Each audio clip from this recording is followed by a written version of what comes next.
Passou, né? Tem que Já passar foi. mesmo. Ó, se a vida não tá fácil pro Corinthians, pro São Paulo no Campeonato Brasileiro tá pior e pro Vasco no Campeonato Brasileiro também tá pior. E eles se enfrentam logo mais 9h30 da noite no Morumbis. Outro confronto direto, dois times que estão mais perto ali da zona do rebaixamento. A gente até vai fazer contas, porque tem chances de as duas equipes, claro, né, dependendo do resultado, uma ou outra, acabar na zona do rebaixamento antes dessa data aí, dessa pausa para o Mundial de Clubes.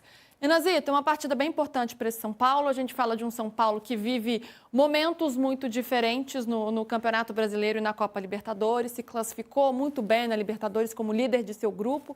Teve uma das melhores campanhas da primeira fase. Mas no Campeonato Brasileiro o time tem muitas dificuldades, né? O rei dos empates só tem 2 vitórias e precisa vencer o Vasco hoje, que também está em busca de uma retomada agora com o Fernando Diniz. O São Paulo tem que vencer hoje. Um empate já não é considerado um bom resultado para o São Paulo que joga em casa. Hoje vai ser aquele jogo que ganha áreas de decisão. Por quê? Porque o São Paulo não pode ir para a parada e assim, não vai ter mudança de treinador, tá?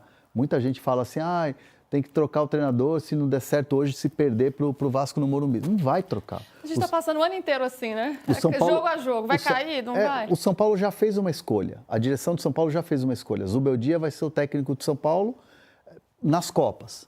Classificou nas Copas, na Libertadores e na Copa do Brasil. E o trabalho vai ser de preparação nessa parada do Mundial para essas competições. Tem a questão da melhora do brasileiro, isso já foi conversado internamente. A direção já conversou com a comissão técnica, já foi falado com os jogadores. Hoje é um jogo para acalmar o ambiente do São Paulo. Óbvio, subir na tabela, importante. Claro, tem que vencer e começar a ter passo a passo para você subir na tabela.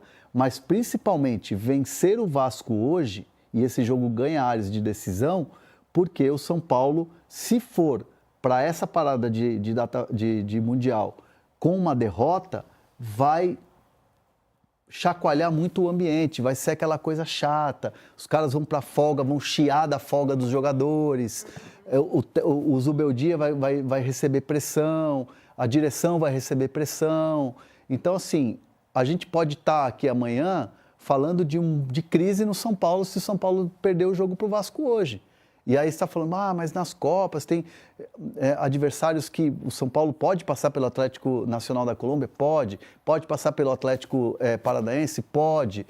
Mas no Campeonato Brasileiro a coisa não evolui. E o São Paulo dentro de campo também carece de evolução, muito em função do que está acontecendo lá no Corinthians, que é a questão das lesões. Sim. Em que pese as lesões, né? Que, claro, as lesões são fatores determinantes aí para o trabalho do Zubeldia, mas o time, de fato, está precisando demonstrar mais. E o peso desse jogo aumenta porque também, né? Porque não tem aquela próxima partida daqui a 2 dias para você recuperar, né? Perdeu hoje, ok, vai 24 um mês horas. Aqui, ó. Exatamente. Um mês aqui, ó. Aquela regra das 24 horas, né? Que o Abel fala muito, é 24 horas para lamentar e depois já tem outro jogo. Agora não, é um mês, gente, maquinando aquilo na cabeça. Então, isso traz um peso, né? O clima que pesa, aí você vai para casa, você pensa na tabela, é o torcedor que você já fica preocupado de encontrar na rua nesse momento de folga que o Hernan comentou. E é o ensaio da pressão sobre o Zubeldia, que é um ensaio constante, né? A gente fala de pressão no Zubeldia há quanto tempo já? Né? O que esse cara precisa absorver ali e não passar isso pro seu elenco, a gente já está falando aqui de mais de 6 meses aí desse ensaio, né? E o Hernan, que acompanha muito bem esses bastidores ali do vestiário do São Paulo, já falou algumas vezes, né? Que toda vez o cara é questionado, tem uma hora talvez que ele também não aguente mais esse tipo de situação, que está sempre na berlinda pela torcida, né? E o Zubeldia também às vezes não se ajuda, né? Tipo assim, às vezes ele tá fora e o amarelo. Toma amarelo, toma vermelho, tá fora. E quando ele tá fora, o time não ganha. Então é complicado. E hoje é um velho conhecido do outro lado, né? Que é o Fernando Diniz, né? Que teve o nome envolvido naquela coisa. O Diniz, São Paulo fez uma oferta, tá negociando com o Diniz, momento de estabilidade com o Zubeldia. E o Diniz está ajeitando o Vasco, né? O Vasco é um time que está sendo modificado e o time está retomando a confiança. Por outro lado, se o Vasco vai para essa parada de Super Mundial com uma vitória em cima do São Paulo, no Morumbis, depois de ter classificado também nas Copas, né? É um outro momento também. Então, assim, é muito louco isso, como esse jogo ele ganha áreas de decisão para os dois lados, né? Não, com certeza. E o Diniz tentando ajustar esse time do Vasco, tendo muitos desafios, né? Porque era um time que jogava de uma forma muito característica, diferente do jeito do Diniz, do estilo autoral do Diniz, e ele tentando fazer essa transformação e vem conseguindo, mesmo com as dificuldades, mesmo com os resultados aí, o Vasco caindo, claro, ainda espera mais, mas o trabalho está sendo feito. Vamos dar uma olhadinha na tabela de classificação, que a gente vai ter uma ideia melhor de como o momento desses times está complicado. Isso aqui a gente não está criando um cenário de caos, não. Isso é uma realidade. Porque o São Paulo hoje é o 13º colocado com 12 pontos e o Vasco aparece na 15ª posição com 10. O Vasco tem a mesma pontuação de quem está na zona do rebaixamento, do Fortaleza, que é o primeiro dentro da zona. E o Vasco tem chances reais de ir para essa pausa dentro do Z4.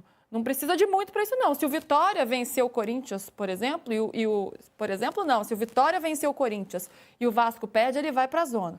Já para o São Paulo, aí seria um cenário mais complicado, mas ainda assim é possível. Ele teria que perder para o Vasco. Se o Inter vencer o Atlético, o Fortaleza vencer e o Vitória também, aí é porque é difícil, né? Aí o São Paulo vai parar lá na zona do rebaixamento. E tem esse duelo curioso, né? Contra Fernando Diniz, o ex-treinador. Vamos ver o retrospecto do Fernando Diniz contra o São Paulo? Esses encontros acabam sempre chamando a atenção, né? São 14 jogos, 6 vitórias do Diniz, 6 vitórias do São Paulo e 2 empates do Diniz enfrentando o seu ex-clube.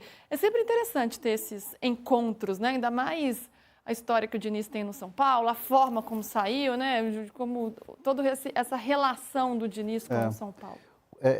Quando o Diniz sai do São Paulo, ele era de uma outra gestão, né, da gestão Leco, Raí e Alexandre Pássaro, que eram o presidente, o executivo e o diretor de futebol.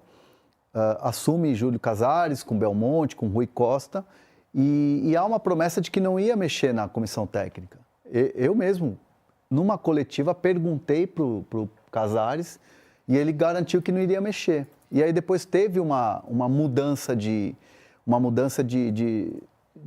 rota ali e tal, e o Diniz acabou demitido.